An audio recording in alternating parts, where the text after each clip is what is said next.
ओंकार ओडिया रिया दिव्य दर्शन channel रे आपण मानकु स्वागत करुछि। आपण मानकु आज विशेषतः अरख गछ विषय मु आपण मानकु किछि कहूछि। अरख गछर जड़ीबूटी एवं चेर फूल पत्र विषय रे तार उपकारिता विषय मु आपण मानकु किछि कहूछि। जानतु ये है श्वेतरख गछ। ये श्वेतरख गछ साक्षात श्री गणेश को मना जाए, श्री गणेशंकर प्रतीक अटे। ये गछर पत्र बहुत सौंदर्य एवं लावण्य मध्य होता है, क्षीरयुक्त ये मध्य। यही श्वेतरख वृक्षर फूल जदि आपण माने श्री गणेश को अर्पण करुछंती किंबा नारायण को अर्पण करुछंती बहुत पुण्यफल आपण मानकु मिलिबो। शिव को मध्य अर्पण करा जाए। यही गछर पत्र क्षीर बहुत विषाक्त। आपण माने जेते बेले ए गछ को आपण माने पत्र को तोलिबे ताहले सावधान सहित तोलिबे। यार पत्र यदि आखिरे पड़े ताले आपण माने अंध हो जिवे, आखि खराब हो जाय पारे, होई जीव मध्य। तेणु बहुत सावधान सहित आपको तोलिबे। एई पत्र जदि कोनोसी जगह आपण मानकर दरद अछि, कोनोसी माड़ किंबा गाड़ी जो एक्सीडेंट पड़ी जखम जाऊ नाही, दरद जाऊ नाही, ताले एई पत्र को आपण माने दिन को गोटे के बा दुईटी गोटे किंबा दुईटी लेखाए पत्र आपण माने तोली आपण घर को नहीं शुद्ध पानी धोई या ऊपर सोरिष तेलर प्रलेप देई आपण माने याकू किछि समय पलम बा ताइयारे गरम करी नख उषुम पर्यंत गरम करेंगे। तापर आनी आपण माने एहाकू दरद जो जगह जखम होती दरद अच्छी जाऊ नहीं, आंठू गंठी किंबा पाद तलिपा किंबा तलिपार जो गोईठी कह जाए से अंश किंबा अंटा दरज हो कहूणी हाथर फिंगर जो गंठी हाड़ एगुड़ाक साधारणतः दरज रही थाए। तेणु ये सब जगार किंबा बेकमूल ये सब जगार आपण जेकोसी जगार दरज जखम थाए आपण मैंने यहाँ सोरिष तेल गरम ताइयारे नख उषुम पर्यंत गरम करी या सकाळे संध्यारे जदि आपण मैंने या भिड़ी दौरान ताहले आपण मैंने देखिए किछि दिन 4-5 दिन 8 दिन भीतर आपण मान दरज सबू कमिजिब, सबुदिन कमिजिब, ए कौन असुविधा नहीं। ये गला तो पत्रर उपकारिता।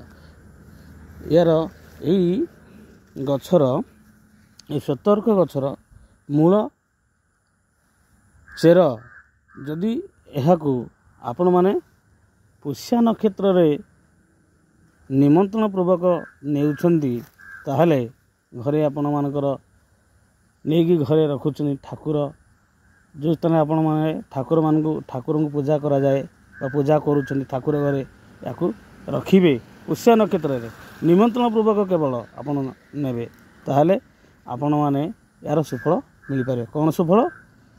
ये चेर रखिया द्वारा आपण मानकर घरे नकारात्मक शक्ति प्रवेश कर पारिबो नाही एवं से चेर रहिले आपण मानकर घरे धन धान्य वृद्धि हेबो, आर्थिक संकट दूर हेबो, दारिद्रता घुंचीजीव, कौनसी नूतन धंदा किंबा काम धंदा मिलिबो किंबा चाकरी ये सब जिनिस क्षेत्र में विभिन्न प्रकार साहाय्य पॉजिटिव एनर्जी देई थाए।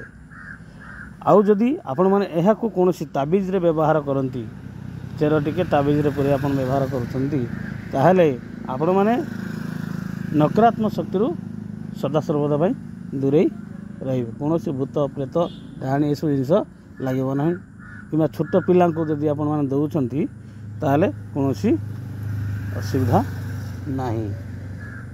ତେଣୁ ଆଜି ଆପଣମାନଙ୍କୁ ଅରଖ ଗଛ ବିଷୟରେ କହିଲି। ଯଦି ଆପଣମାନେ ଏହାକୁ ନେଇକିରି ଗଛର ଘରର ମୁଖ୍ୟ ଦ୍ୱାର ସାମ୍ନାରେ କିଛି ବାଟ ଛାଡ଼ି ଯଦି ଆପଣମାନେ ଲଗାନ୍ତି ତାହେଲେ ଘରର ଶୁଭ ଆସିଥାଏ। କୌଣସି ବାସ୍ତୁ ଦୋଷ ଥିଲେ ମଧ୍ୟ ତାକୁ ଇଏ ହରଣ କରିଥାଏ, କାଟି ଦେଇଥାଏ।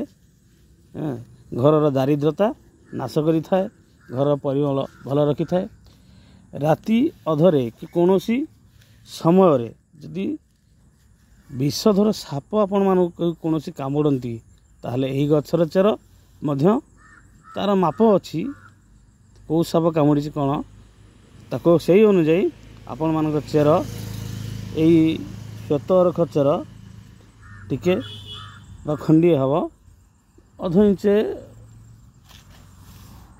ଆପଣମାନେ କାଟିକି ଏବଂ ଅପମାର୍ଗ ଗଛର ଚେର ସହିତ ମିଶାଇ ଯଦି ଆପଣମାନେ ପିଉଛନ୍ତି ତାହେଲେ ସେ ଯେକୌଣସି ସାପ କାମୁଡ଼ିଥିଲେ ମଧ୍ୟ ଆପଣମାନେ ତା'ର ବିଷ ହରଣ କରିପାରିବେ ଏବଂ ରୋଗୀ ଭଲ ମଧ୍ୟ ହୋଇପାରିବ।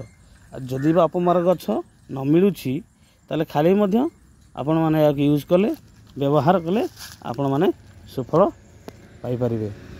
ଏହି ଗଛ ହେଉଛି ଆପଣଙ୍କର ଦେଖନ୍ତୁ, ଭଲରେ ଦେଖନ୍ତୁ, ଏ ଗଛ ହେଉଛି ଜଡ଼ିବୁଟି ଗଛ। ଏ ଗଛ ହେଉଛି ଏ ଗଛ ନା ଆପଣ ମନେ ରଖନ୍ତୁ, ଇଏ ହେଉଛି ବଜ୍ରମୂଳି ଗଛ।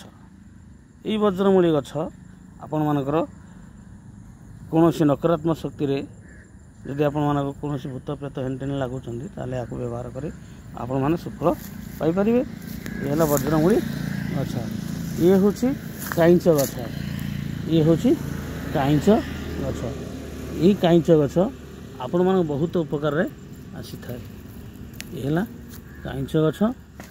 ଏ କାଇଁଚ ବହୁତ ଦେଖନ୍ତୁ ଆଜ୍ଞା, ଇଏ ହେଲା କାଇଁଚ। ଏ କାଇଁଚ ଗଛ ଆପଣମାନଙ୍କର ବାଡ଼ି ବଗିଚାରେ ମିଳିବ। ହେଲେ ଇଏ ହେଲା କାଇଁଚ। କାଇଁଚର ମଧ୍ୟ ବହୁତ ଉପକାରିତା ଥାଏ। ଏସବୁ ଇଏ ହେଲା ଜଙ୍ଗଲୀ ଜଡ଼ିବୁଟି। ଆହୁରି ମଧ୍ୟ ଅଛି। ଇଏ ହେଲା ଆମର ଶଙ୍ଖ ଗଛ, ଶ୍ଵେତ ଶଙ୍ଖ ଗଛ। ୟାକୁ ମଧ୍ୟ ଆପଣମାନେ ବ୍ୟବହାର କଲେ ବହୁତ ଉପକାରିତା ପାଇପାରିବେ। ଇଏ ଆମର ସହଦେବୀ ଗଛ। ଇଏ ହେଲା ସହଦେବୀ। ଇଏ ମଧ୍ୟ ବହୁତ ଉପକାରିତା ଦେଇଥାଏ, ଦାରିଦ୍ର୍ୟ ନାଶ କରିଥାଏ, ପଇସା ଏବଂ ଅର୍ଥରେ ଉପଯୋଗ କଲେ ଏହାକୁ ବହୁତ ଅସୁବିଧା ସମୟରେ ସାହାଯ୍ୟ କରିଥାଏ। ଇଏ ହେଲା ସହଦେବୀ ଗଛ। ଇଏ ହେଲା ପୋକଶୁଙ୍ଗା ଗଛ। ଯଦି ଆପଣ ଶୁଣନ୍ତୁ, ଭଲରେ ଆପଣ ଧ୍ୟାନ ରଖି ଶୁଣନ୍ତୁ, ଇଏ ହେଲା ପୋକଶୁଙ୍ଗା ଗଛ। ଇଏ ଅନାବନା ଗଛ ଆପଣ ଭାବିବେନି, ଏହାର ଉପକାରିତା ବହୁତ ଅଛି ଆଜ୍ଞା, ଆପଣମାନେ ଜାଣିନାହାନ୍ତି। ଇଏ ବହୁତ ଉପକାରିତା ଗଛ। ଯଦି ଅକସ୍ମାତ ଆପଣଙ୍କର ପେଟ ଫୁଲିଯାଏ, ଅକସ୍ମାତ ପେଟ ଫୁଲିଯାଏ, ସେ ଗ୍ୟାସ୍ ଦୋଷର ହେଉ, ଏନିଥିଙ୍ଗ କୌଣସି ପ୍ରୋବ୍ଲେମ୍ ମଧ୍ୟ ହେଉ, କିନ୍ତୁ ପେଟ ଫୁଲି ଯାଇଥାଏ, କିଛି ନାହିଁ, ଆପଣମାନେ ଏହାର ପତ୍ରକୁ ଡାଙ୍ଗକୁ ସହ ଆପଣମାନେ ତୋଳି ନେବେ, ଛିଣ୍ଡେଇକି ନେଇଯିବେ ଏବଂ ୟାକୁ ହେମଦସ୍ତାରେ କିମ୍ବା ଶିଳରେ ୟାକୁ ପୁରା ଲେପ କରି ବାଟି ଦେବେ କିମ୍ବା ଛେଚିଦେବେ। ତାପରେ ରୋଗୀର ପେଟରେ ଯେଉଁ ପେଟ ଫୁଲିଛି ତା'ର ସର୍ବାଂଶରେ ୟାକୁ ଲେପ ଦେଇଦେବେ। ଦେଇ ଆପଣମାନେ ତାକୁ କୌଣସି କପଡ଼ା ତାକୁ ଭିଡ଼ିଦେବେ।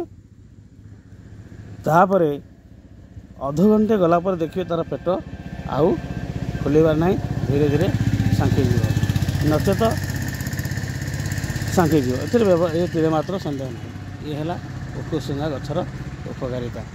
ତେଣୁ ଆପଣମାନଙ୍କୁ ମୋର ବିଶେଷ ଅନୁରୋଧ, ଆପଣମାନେ ଯଦି କେହି ଜାଣିପାରୁନାହାନ୍ତି, ଉପଯୋଗ କରି ଜାଣିପାରନ୍ତି, ଆପଣମାନେ ନିଜେ ଉପଯୋଗ କଲେ ଜାଣିପାରିବେ। ଜୟ ଜଗନ୍ନାଥ।